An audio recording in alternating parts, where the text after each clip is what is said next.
Borderlands, a game that many know, many have played, and I didn't discover until after Destiny came out, so I thought it was a Destiny copycat, and didn't play it for years and actually refused to by not only saying it was a Destiny copycat, I know now it's not, but also saying that the game just looks the same as what I would like to play in the game I already main. I got bars for days, look at that. But overall, this game in this review is for people who haven't played this game yet and want to get into it. For the people who have been playing this game, feel free to stick by, tell me and put anything in the comments you think I missed, something you want to update, something you think I should have gone over better, whatever. But overall, we're going over the Borderlands franchise in general, which I mean by franchise 2 and 3 because 2 was free for me. So, I started off on 2, and you have a few characters to select. You have Zero, everyone's favorite samurai. You have Axton, I don't know what he does, but I'm guessing he's some sort of tech guy. You have the Siren named Maya, and then you also have the brute dude who has a lot of weaponry named Salvador. And overall, I did what everyone did, and I chose Zero. It was a no-brainer for me. My thought process was, well, I've seen Zero in posters at some point in time and in videos passing by over the years. I've never played this game. I know a lot of people who main that character, not knowing the trap I was setting myself into. And overall, who couldn't be badass running around with a blade? Little did I know, I should have chosen the Siren. See, as someone who's been playing as a Warlock in Destiny for well over 10 years since the game came out, me and the Siren go together like a Warlock and a nice, fresh lawn. I don't know, you get what I mean. Or books. So overall, I should have picked the Siren, but I picked Zero. And I ran into some problems with the game. The story was really good when I started it. Zero was an okay character at best. My buddy who was using the Siren was beating ass, and I felt slightly jealous of that. But it is what it is. I chose my character. I'm going to slay in the bed that I made. But there came a problem. About a week into us playing, there was a huge situation where Shift servers and whoever owns this company of Borderlands, their servers went absolutely haywire and the Borderlands 2 servers stopped working. Now, before I move on, I'm going to make a few things specific. Handsome Jack is a brilliant and amazing arch enemy to have in there. Great character development for him. I mean, making a decent looking dude an absolute horrendous person couldn't go anywhere, couldn't go a better path than that, to be quite honest. It makes sense. He looks like he should have been working on Wall Street in the 1970s, ripping people off and stealing home loans all out from under the buyers just to take the property away and sell it for 10 times more than what it was worth. Great character to have as your natural enemy. We hit a very big problem. The servers for Borderlands 2 stopped working. Now, this wasn't just a problem for me and my buddy. You could check the old Steam pages, you can check Reddit. For a solid 24 to 48 hours, Borderlands 2 was shut down, and it killed all my motivation, all of my want to even continue to play the game. Overall, I wasn't impressed with the skill tree to begin with when it came to Zero or really any of the characters. I knew that walking into it, I was going into a pre-style Destiny kind of situation where it would have been the 1.0 ability versions of things, which, in my opinion, Destiny 2 now is a way better game than what Destiny 1 was. A lot of people aren't going to like me saying that, but it's true. Your abilities are way better and way more vast than what they once were, okay? It's the truth. You can't deny it. I don't care what you say. So overall, I'm cutting most of my abilities in half. There's a skill tree, and it's very simple, and it's very okay at best. I decided to splurge a little, a nice $1.75 on Borderlands 3, thinking that was going to fix the problem. But remember, I was playing with my friend, and the reason I'm playing this game is to play with my friend to begin with. He has horrible Wi-Fi, so 24 hours later, we actually start the game. Now, it's a very large download between Borderlands 2, which takes about 10 minutes, and Borderlands 3, which took me about 30 minutes to download. Maybe an hour. Versus my buddy, took him hours to download the game. Overall, massively different size in game alone. I mean, from what it seems like, Borderlands 2 mostly just focuses on Pandora. I could be wrong. Remember, I only got so far into Borderlands 2 before the game chopped itself in half on me and they destroyed the servers for that game. In Borderlands 2, to me it was very obvious who the better character was. You're either choosing the Siren or Zero. The other two characters didn't stand out to me whatsoever. Not even in the slightest bit, but in Borderlands 3, all three of them, not you. Definitely not you. Really stood out to me. I mean, you have a lady with a mech, you have the Beastmaster, and you have the beautiful, beautiful Siren. And as someone who is a warlock and loves magic in every situation you'd imagine, I'd have to go with the Siren. Obviously, I'm not choosing the guy with stupid gadgets. No, that's such a hunter thing to do from Destiny 2. You go with the Siren. But honestly, I didn't choose her either. Well, you must have gone with the mech. The mech is the next best thing. A lot of abilities, decent. She has a literal suit of armor. Nope. I went with my big boy over here.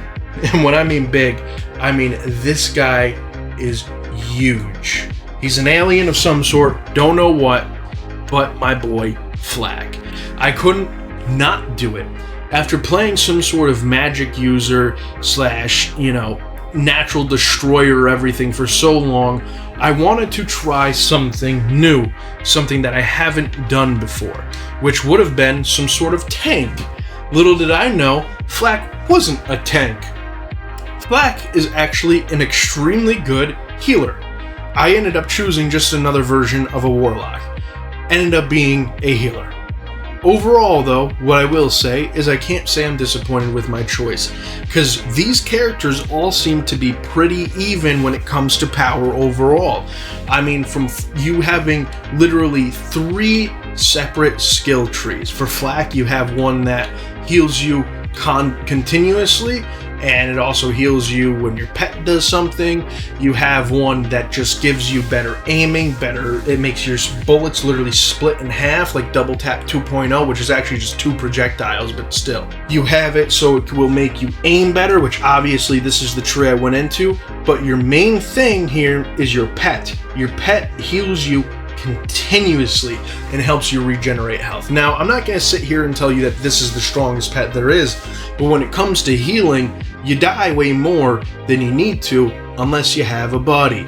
And this is my little buddy. See, she's a spider about 10 feet tall, I'd say, because I have no idea how far and how tall Flak is. If I had to say, he's probably like 20 feet tall. Damn near it, if not. And overall, this was the tree I focused on. It focuses on how well you hit criticals, how well you can do armor damage, and what damage reductions you take for your beast and all of that, as well as how well you can aim and the recoil on your weaponry. Everything to do with massive amounts of destruction all the way through it. Now, I played all 3 skill trees, and by far, this one is my favorite one. While the other ones do have things like a large healing orb that can literally heal anything and everything around you on a continuous basis, and you have a very strong pet, it didn't really seem to fit me. I wasn't able to just go blasting whenever I wanted to. I kind of had to sit by and hang out by my healing orb. And the other one makes you go invisible. To be honest, wasn't too impressed with it. Didn't really like that ability whatsoever. Off the chart. This was the perfect fit for me, though. Out of all 3 of these skill trees, I feel like I was able to definitely be able to do the most with this fire red skill tree in the middle, which is a massive upgrade from Borderlands 2. So my suggestion to anyone who's coming into the Borderlands series, start with 3. You're not going to really truly know what's going on unless you play at least a little bit of 2 first, but 3 will have the best skill tree. And in my opinion, none of these stories really blow you out of the water, so I don't think it truly matters where you start and where you end in this game. But what I will say is 3 has the best abilities, the most advanced abilities, and so far, in my opinion, the best weapons. I mean, if we're comparing this to Destiny 2, which is a big comparison for me because, like I said, originally, the first reason I didn't play this game was because I thought Destiny was released at first. I thought it was released first. I know it sounds crazy, but I didn't see any advertising or any of that when I was younger.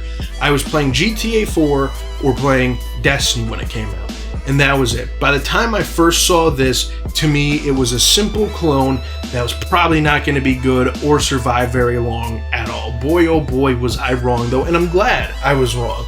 But this has some massive differences from Destiny that do not apply here. Like, your abilities in Destiny are continuously getting nerfed, and they always kind of feel meh most of the time, besides a few standalone abilities. With this, you can choose any sort of tree you want or a combination of abilities, and you're going to feel OP no matter what. It just depends on how you want to play.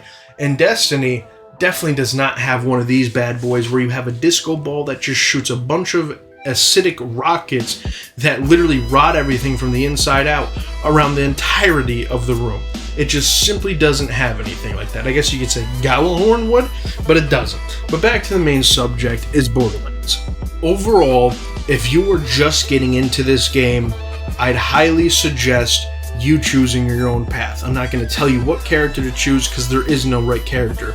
Every single character I've seen, besides maybe the top guy, which everyone I've known refuses to actually use, is pretty amazing. My buddy chose the Siren and the mech. He switched from the mech to the Siren about halfway through the game, though, because he already had a Siren pre-made. Versus me, I've been with Flak and I haven't changed from Flak the entirety of the game because that's just how good of an OP class I feel he is. And he's perfectly on level with the Siren in most ways. I mean, don't get me wrong, a Siren's still slightly better, I'd say, just by a smidge. But of course, it also depends on what abilities. If we had skill trees all fold out, to be honest with me, every single skill tree filled to the brim, in my opinion, I think Flak would probably take the cake in that matter 100%. The amount of healing abilities you get just from this character, amazing, amazing. Overall, though, you're not here for the story. The story in this game sucks. I'm gonna be honest. The Calypso twins, dumb. Horrible characters. Neither of them are likable and or funny and or entertaining like Handsome Jack was. I don't know who the character in Borderlands 1 was, but absolutely just horrendous character development. Some people might be like, oh, it's because they're woke, but to be honest with you, it has nothing to do with that. I don't even see where they're coming from with that, unless they're just talking about a strong female lead and that's where it's coming from. Well, I mean, I wouldn't call that woke, but what I will say is that she's cringy. But every single Borderlands I've played so far, being 2 and 3, the characters are pretty cringy, especially when Lilith or the Science Lady, who, by the way, I despise, come up on your screen through that Siren holographic call, and their face is just way realer than the rest of the environment around you. It's hilarious, cheesy, and cringy. But like I said, this game, if you want to play a game where you feel strong, you have good gunplay, overall your characters feel like they're actually badasses, this is the game to play. Especially if you have buddies like mine who play something like, I don't know, RuneScape, and their main problem is that their character doesn't look dripped out and they're not super powerful. Because if we're being honest, the only way to look dripped out in Destiny is to buy something from the Eververse. 90% of the time. Unless, you know, the 10% of the time you play the game enough, you actually have good looking armor, which in general still isn't even amazing looking compared to plenty, and I mean plenty of other games where their armor is way more badass. It's just a simple truth, guys. We can't lie. But he plays a lot of RuneScape. He was able to put himself into this game immediately because you can make yourself look like this beautiful, electric-skinned man, woman, whatever it is. You just have this pulsating electricity going through the entirety of your body. And it also not just goes on you, but goes on your pet or whatever else you're using. It goes on your mech as well. I don't know what else it goes with on the Siren because I haven't been able to see, but completely on your character in totality, and it is amazing. Now, I know you might be like, well, that's just a simple skin, there's nothing too crazy about it, but there's much more than this. This is just the build out. I liked the character I had, felt like it looked the best with. You're not here for the story. Once again, you're here for the gameplay. The story in even Borderlands 2 was hard to follow. The story in this is hard to follow. 90% of the characters are just extremely cringy and you just want to blast them in general, besides Claptrap only when he's beatboxing. And yes, I mean in Borderlands 2 and in 3. Most of these characters are cringy. I don't care who you are, how you say it, what you're looking at, they are cringy. And you could even say the same about some of the Destiny 2 characters. I know that. Nobody likes that stupid robot dude on Neo Muna. I can't even remember his name anymore. That's how much I dislike him. Honestly, I wish he and the other dude went inside that huge thing to stop the destruction of their planet, so we wouldn't have to deal with either of them. What is it? Nimbus? That's what it is. Nimbus. Worst character developed ever in any game I've ever seen. Horrible character, by the way. Horrible. That's what most of this game's storyline feels like. But overall, it doesn't matter because, well, the story isn't really stopping you from doing your main objective. Finding volts and blasting. All you have to do in this game is continue to blast, live, grab loot, sell it back to the weapon or health guy, and just continuously go. It is a gameplay loop that just simply doesn't get old. Because while you're leveling up, the characters around you start leveling up, making the challenge escalate at a higher threat. Now, when you get to about the level where I'm at, about 34, 35, the enemies start to kind of come down a bit. I haven't really found anything too much higher that I haven't been able to absolutely wreck in every single way and form with my abilities. But that, after putting hours into a game, is what I want to feel like, which is what I personally feel like Destiny has been missing for a while, but still, we're not talking about Destiny. We're talking about Borderlands. If you need a game where you and your friends can come and play something together because you just can't agree on your main game, one buddy plays Warzone, one buddy plays RuneScape, one buddy plays Destiny, and your other buddy plays anime, which really means just watches games on his TV. You could have a separate save for every single one of them and just continue from where they were. It is an amazing game to have, an amazing situation to be in, because you never feel like you're left out. But to me, in a lot of ways, this feels like a game I've always wanted to play with my games, which was Fallout, which, you know, I really liked Fallout 4. Some people might not agree with me on that, whatever. But with the ability to scavenge, go around, destroy enemies, become massively OP, but Fallout was always missing one thing for me, and that was the ability for multiplayer. And I know they brought it into Fallout 76, but that's never what I wanted. I only wanted co-op multiplayer.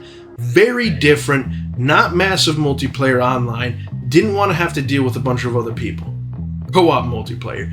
This is your perfect thing. If you and 3 other buddies need to agree on a game, this would be that game to agree on. I doubt that many people would not at least fall in love with what you can do on this game, but the actual character you have itself. Because I do like Flag as a character. I even like the Siren as a character that my buddy has. The rest of them, very cringy, besides Moxie. Ho ho ho ho ho ho ho. Moxie. Oh wow. Now that's a character, for obvious reasons.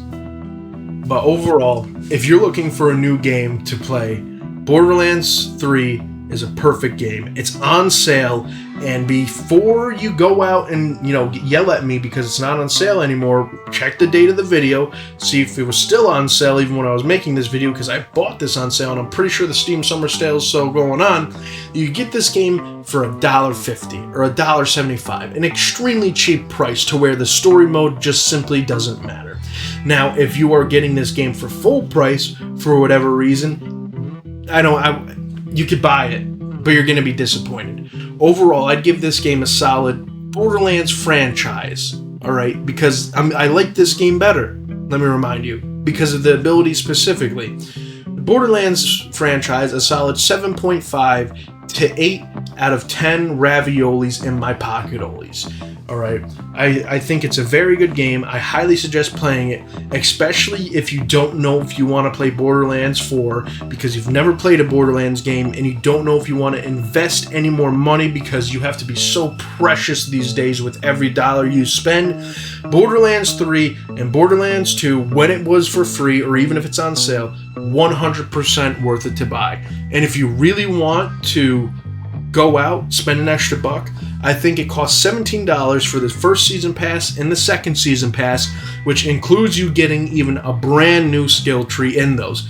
Now, I haven't gone out and put my money where my mouth is with that, so I have no idea if the skill trees are good or not. They might be, they might not be. That's for us to all discover together. Overall, though, buy the Borderlands game, play with your friends. They're not going to come back to Destiny. They're not going to come back to Warzone. This is the perfect game. It's co-op multiplayer like most people want these days, even if they don't want to admit it. Most people want a game like this these days. Highly suggest it. Borderlands 3 to start with, Borderlands 2 second. Now, if I missed anything or you guys want to add anything, feel free to comment it all down in the comments below. Leave me a subscribe, feel free to like, and hopefully you all have a great day, night, and or evening. Peace.